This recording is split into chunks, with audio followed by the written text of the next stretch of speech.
The wind dragged its teeth across the valley, carrying with it the dry taste of snow not yet fallen. A lone rider moved through it, shoulders bent beneath a coat worn thin by too many winters, his horse plodding with the tired patience of a creature that had crossed more miles than it cared to remember. His face bore old scars that the wind could not erase, lines cut deep not only by time but by things a man ought never to speak aloud. He carried himself like someone still searching for a place to put his weight down, though he no longer believed such a place existed. By the time he caught sight of the cabin, dusk had folded over the pines. Smoke trailed faintly from the crooked chimney, a pale thread against the sky heavy with clouds. The structure looked less like a house than a stubborn holdout against the wilderness, logs blackened with age, shutters braced against storms that had long since passed. No fence surrounded it, no sign of welcome or human warmth.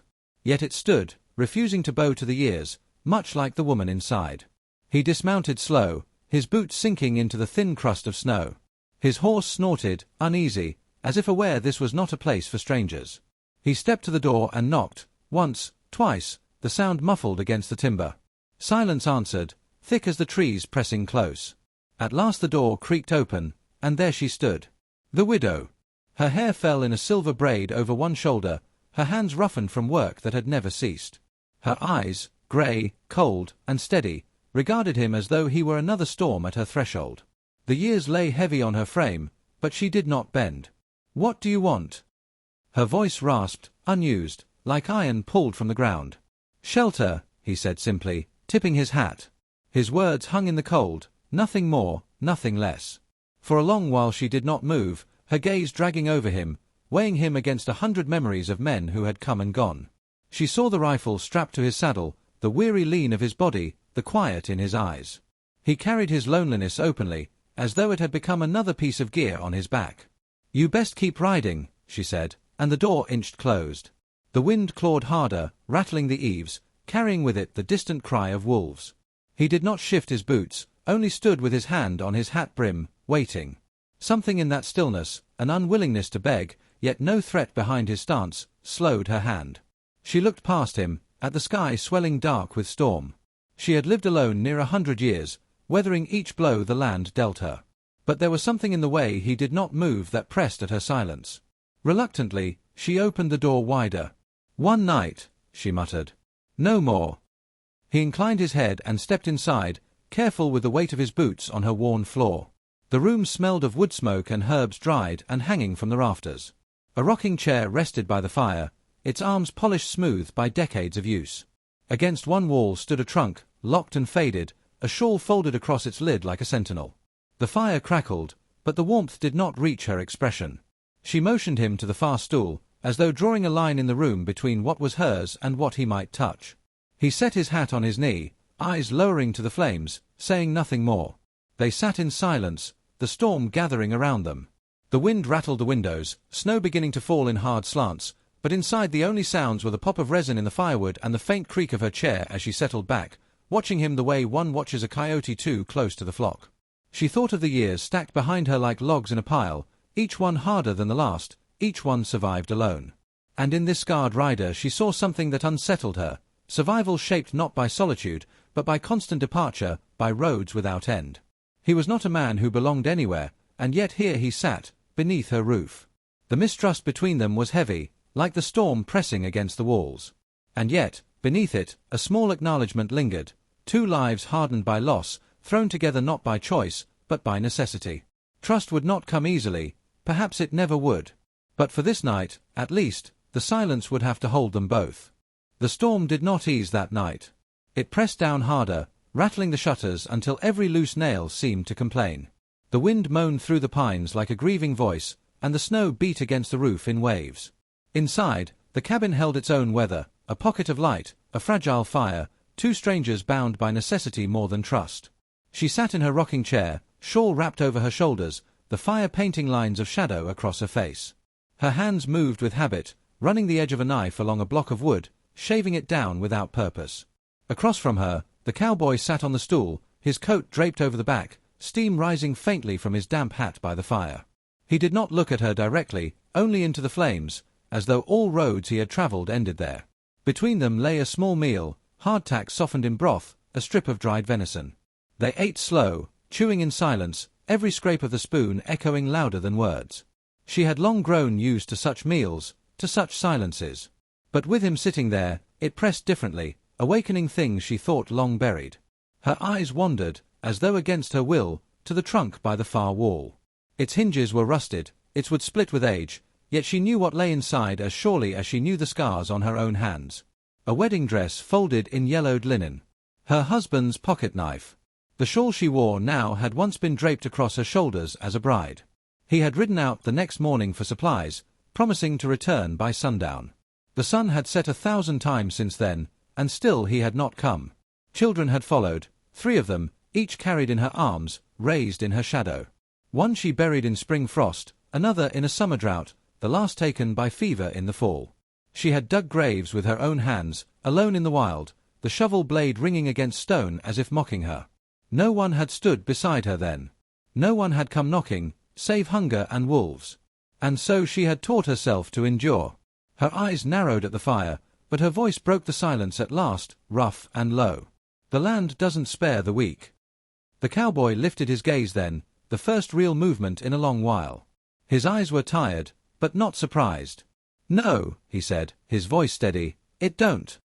She studied him in that moment, the frayed edges of his boots, the worn leather of his belt, the rifle leaning against the wall close to his reach. Every mark on him told a story he did not give voice to. A trail long and violent. Blood paid and debts carried. She did not need the details. She had seen men like him before, passing through towns with shadows longer than their bodies. But something was different here. He did not brag, did not fill the silence with talk to cover his wounds. He carried his past the way she carried hers, inside, where it burned but could not be displayed. The wind shrieked against the cabin, and both turned their eyes back to the fire. The herbs hanging from the rafters stirred in the draught, sage, lavender, dried corn husks, remnants of years she had clung to with the stubbornness of a mule. Each braid told a season, each season told a loss, yet she kept them, refusing to let the years erase her. She found herself speaking again, words tasting foreign on her tongue. "I buried everyone I ever loved under this soil. Husband, sons, even neighbors when the fever came through." Her hand stilled on the wood block. "Still here, though." The cowboy did not flinch, nor offer pity. He only shifted slightly, the firelight catching the scar that cut across his jaw. "I left everyone I ever cared for," he said at length, voice flat. "Not because I wanted to. Because I didn't know how to stay." The rocking chair creaked as she leaned forward, squinting at him. In his stillness she saw her own reflection, abandonment, but turned outward instead of inward. She had been left, he had done the leaving. Both paths carved wounds deep as rivers, and both had led them here, to this night of wind and silence. For a long while, nothing more was said. The storm howled and beat against the cabin, but inside the fire snapped and cracked like it held the two of them to the earth. Their silence was no longer hollow. It had weight now, shaped by shared admission, however small. She breathed slow, feeling her chest ease in a way it had not in years. Naming her pain had not undone her, it had steadied her spine. And though the cowboy gave little, she saw in his eyes the truth he had not spoken. Silence had been his shield, but also his prison. The fire sank lower, shadows deepening around them. She rose at last, her braid slipping forward over her shoulder, and laid another log on the fire. The flames leapt, throwing sparks up the chimney, chasing back the dark. For the first time in a long while, the cabin felt less like a tomb, more like a place where two souls, scarred and stubborn, might outlast the storm together. The storm did not pass with morning. It grew heavier, a slow, grinding weight pressing down from the sky, burying the world in white. The wind drove the snow into drifts that swallowed fence posts, erased paths, and left the trees groaning under their burden. By midday, the cabin seemed like the last human place left standing in the wilderness. The widow kept to her chair near the fire, shawl drawn close, her needles in hand as she mended a torn sleeve from the stranger's coat. She did not offer the service with words. She had simply taken the garment from where it lay, her fingers remembering the work as naturally as drawing breath. Across the room, he sat at the table, knife in hand, running the edge across a whetstone, the rhythmic scrape cutting through the storm's constant moan. Between them a rhythm began to form, quiet and unspoken. When the fire sank low, he rose to split kindling, each blow of the axe sharp against the wind. She brewed coffee, black and bitter, poured into chipped cups that steamed in the cold air. He patched the roof where the snow had begun to creep through the eaves, hammering nails back into stubborn wood. She tended her herbs, tying the loose braids tighter, shaking the dust from old bundles. Their motions, separate but steady, braided together into something that almost resembled companionship. That night, as the storm darkened and the wolves began to sing from the tree line, their voices carrying long and low, she set her rifle across her lap. The metal was cold against her palms, the wood worn smooth by years of keeping it close. She had not fired it in decades, but it had never left her side. She had survived raids, hunger, the cruelty of men who believed her too weak to stand. The town might whisper she was nothing but an old shadow lingering past her time, but she knew differently. Her solitude had hardened her into iron. The cowboy noticed her readiness but said nothing.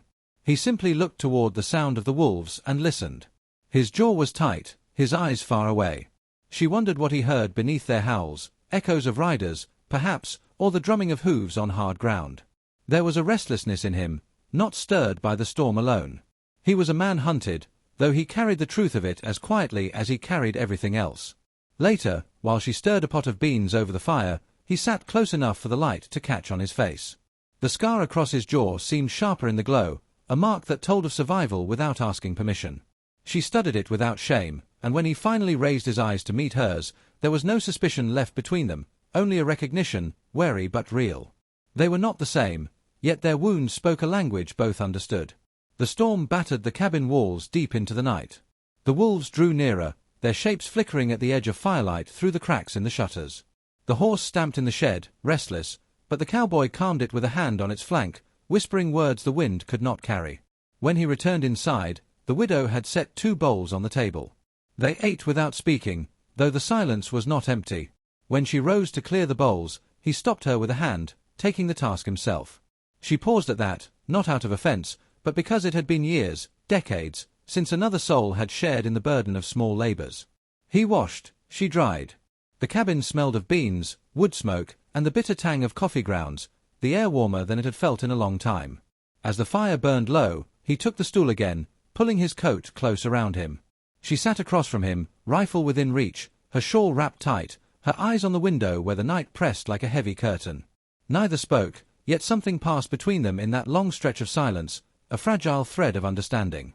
The storm might trap them for days, or weeks. Wolves might circle.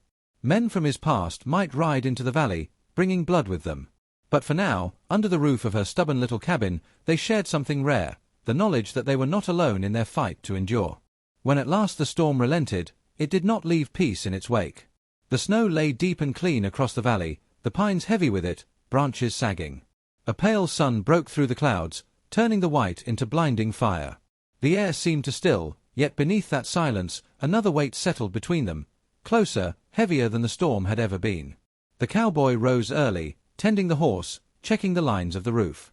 His motions were practiced, but there was a restlessness beneath them, like a man who could not stretch far enough to escape his own skin. The widow watched from the doorway, her shawl drawn tight against the bite of cold. She had lived long enough to know when a man was waiting for something, waiting, or dreading. It came before noon. The distant thud of hooves rolling through the valley, muted by snow yet carrying clear as bells. She froze where she stood, breath caught. That sound had lived in her bones since youth. It was the last she heard of her husband the morning he vanished down the ridge. It was the sound that had carried raiders to her door, the sound that had pulled her children from her arms. Hoofbeats in the valley were not arrival, they were loss. The cowboy stiffened too, setting his tools aside, eyes narrowing toward the trees. He did not need to explain.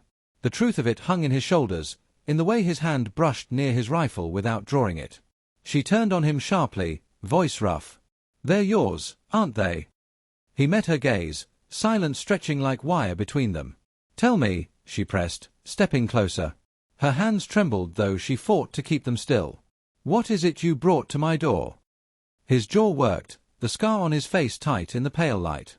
For a long time he said nothing. Then, at last, his voice came low, weighted. "Men I once rode with. Men who think I owe 'em blood, or coin, or both. I left that trail behind, but they don't leave a man easy." She felt her throat close, memories rushing like floodwater. Again she had opened her door. Again danger had followed. Her body wanted to scream, to push him out into the snow before history could repeat itself. Yet her hand did not reach for the door. Instead it gripped the back of her rocking chair, holding her upright. He stepped closer to the fire, the lamplight catching the hollows of his face. "I've done things," he said, voice steady but stripped of defense. "Wrong things. I've walked away from graves I dug myself. I ran when I should have stayed, fought when I should have spared. And now it trails me, same as the scar." His hand brushed his jaw, but his eyes stayed locked on hers. "I didn't come here to bring you harm. I came only to find a night's shelter. But I can't pretend it won't follow me." Her breath came sharp, her chest rising beneath the shawl. She was trembling, but not from the cold. It was not just his danger she feared, it was her own heart, brittle from years of loss, afraid of being left again. Even now, as the hoofbeats echoed faint and fading through the trees, she saw the truth plain. If he left, the cabin would be emptier than it had been in 100 years. Her voice cracked, but she forced it out. "Do you think you're the only one haunted by what's gone?" She turned toward the trunk in the corner, eyes burning on it. "I've lived a lifetime afraid. Afraid every man who comes to my door will vanish like the last. Afraid to trust the sound of hooves, or the touch of a hand. Afraid that if I breathe too deeply, the silence will return and swallow me whole." The confession tore out of her like a splinter long buried, and the room went quiet, the air trembling with what had been laid bare. The cowboy lowered his head, his shoulders heavy. "I can't promise you anything but the truth," he said. "Not safety. Not staying. Just the truth of who I am, and what I've done." For the first time since he'd arrived, her eyes softened, not with forgiveness, but with recognition. The firelight flickered across both their faces, two scarred souls laid open, nothing hidden. It was more dangerous than rifles, sharper than knives. Yet in that raw exchange, a thread of trust began to weave itself, fragile, but real. Outside, the hoofbeats drifted away into the valley. Inside, silence settled again. But it was not the silence of strangers anymore. It was the silence of two people who had spoken what they had never dared, and survived the telling. The hoofbeats came back at dusk, harder this time, rolling like thunder along the frozen ground. The widow stood at the window, shawl drawn close, her breath fogging the glass as she counted the dark figures slipping from the pines. They moved with the certainty of wolves on a scent, spreading wide, circling the cabin with the patience of men who had done this before. Behind her, the cowboy rose from his chair. He did not curse or flinch, only crossed the room to where his rifle leaned against the wall. He checked the chamber, calm as a man fixing a fence, though his jaw was iron tight. The widow watched him, her own heart hammering. She thought of sending him out, thought of slamming the door against the trouble he carried, but her hand did not reach for the latch. Instead, it moved to the trunk in the corner. She opened it, lifting out the old rifle that had waited through decades of dust and silence. The stock was worn smooth by her grip, the barrel dull with age, but it was still whole, still ready. When she turned, he was staring, eyes widened not with fear but with something closer to respect. "You don't have to," he began. "I do," she cut him off, her voice steady. "This is my home. I've lost enough to men on horseback." The riders drew nearer, their shadows stretching long in the firelight leaking from the windows. The cowboy motioned for her to keep to the back, but she shook her head and planted herself by the hearth, rifle leveled toward the door. Together they waited, the silence between them taut, alive. A knock came, not polite but heavy, rattling the frame. Then a voice, rough and mocking. "We know you're in there, rider. Best come out and face it." The cowboy breathed slow through his nose. "They won't leave without a fight," he murmured. The widow's hands tightened around her rifle. "Then they'll find one." When the door burst open, the fire snapped high, casting wild shadows across the room. Men filled the threshold, their faces hidden under hats, their guns catching the glow. The cowboy stepped forward, rifle steady, his voice low and hard. "Not one more step." The standoff held, the room thick with smoke and breath. One of the men laughed, mean and sharp. But when his gaze flicked toward the widow, standing tall with her weapon raised, the laugh faltered. The years had not broken her. If anything, they had sharpened her into something unyielding. The first shot cracked, loud as thunder, and chaos followed. Smoke filled the cabin, sparks flying as a lantern shattered.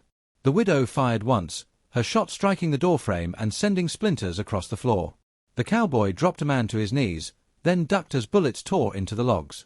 He moved with the ease of someone who had lived too long with death, but he was not alone this time. She was there, fierce and unbending, keeping the men from pouring in. A wagon outside caught fire, flames leaping into the dark, painting the snow in red.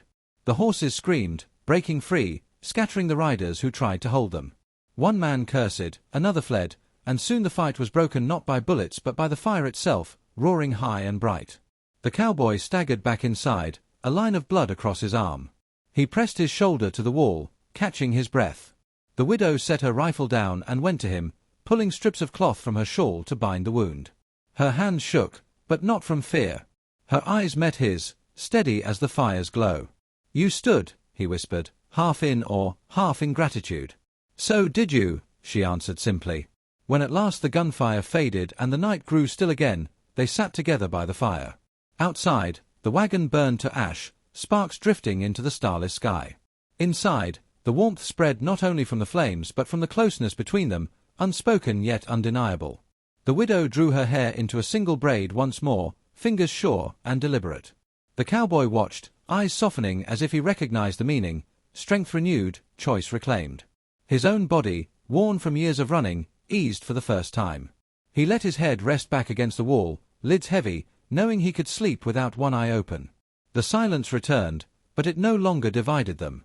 It bound them together, a quiet filled with the ember of something stronger than fear, something that could grow, if they let it.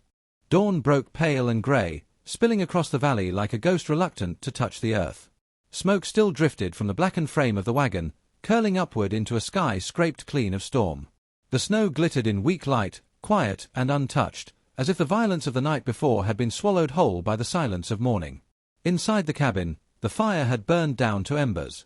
The widow moved with slow care, pouring water into a pot, her shawl draped loosely around her shoulders. The cowboy sat near the hearth, arm bound, hat pulled low. For a long while neither spoke, as though words might shatter the fragile stillness they had earned. At last, he rose. His boots scuffed the floorboards, heavy with decision. She watched as he crossed the room, lifting his saddle from where it rested and setting it against his hip with practiced ease. He strapped his rifle to his back, the weight familiar, inevitable. His every movement carried the resignation of a man who had lived too long on borrowed time. "You'll bring them back if you stay," he said quietly, though he did not look at her. The widow's hands stilled on the coffee pot. She did not argue. She only nodded once, her eyes shadowed, as if she had expected this moment all along. The door creaked open and cold light spilled in. He stepped through it, boots sinking into the snow, the sound sharp in the silence. His horse stood tethered beneath the pines, steam rising from its flanks. He laid a hand on the saddle horn, fingers tightening. The valley stretched before him, endless, promising nothing but more miles, more graves, more silence. He swung up into the saddle and sat tall, the figure of a man bound to the road. The horse shifted under him, eager to move. He turned it toward the open white, breath clouding in the sharp air. Yet something pulled at him. Some tether stronger than the reins in his hands. He turned, slow as the breaking dawn, and looked back. She was standing in the doorway. Shawl wrapped close, silver hair loose in the morning wind, her figure etched against the dim glow inside the cabin. She did not wave, did not call out. She only stood there, steady, as if carved from the same stone that held the valley together. The cowboy's chest ached with something he had not felt in years, a weight not of burden, but of choice. To leave would be to carve another scar in a life already full of them, another abandonment to haunt his nights. To stay meant facing the fire of belonging, the terrifying strength of being needed. Slowly, he turned the horse. The leather groaned under his weight as he guided it back toward the cabin, each step deliberate, heavy with meaning. Snow crunched, echoing in the cold air, until at last he reined in before her door. She did not smile, not quite. But her eyes, worn and knowing, softened as she stepped aside, leaving the threshold open. No words passed. None were needed. He dismounted, boots sinking deep, and followed her in. The cabin closed around them again, warm in its simplicity. The rocking chair creaked faintly as the widow lowered herself into it, her rifle resting idle against the wall. He sat opposite, stretching his legs toward the embers. She poured the bitter coffee into 2 chipped mugs, setting one before him. He lifted it, savoring the weight, the warmth, as if it were more than coffee, an offering, a truce, a beginning. They drank in silence, but the silence had changed. It was no longer sharp with suspicion or hollow with grief. It was full, steady, carrying the weight of presence. The cowboy glanced once at the door, at the wide world waiting. Then he let it go. His hat lay on the table, his rifle within reach but untouched. For the first time in years, he was not running. For the first time in a century, she was not alone. The fire popped, sending sparks into the dim air. Outside, the valley stretched endless and quiet, but inside the cabin, two lives had settled into something fierce and fragile, stitched together not by words, but by the simple, enduring act of staying.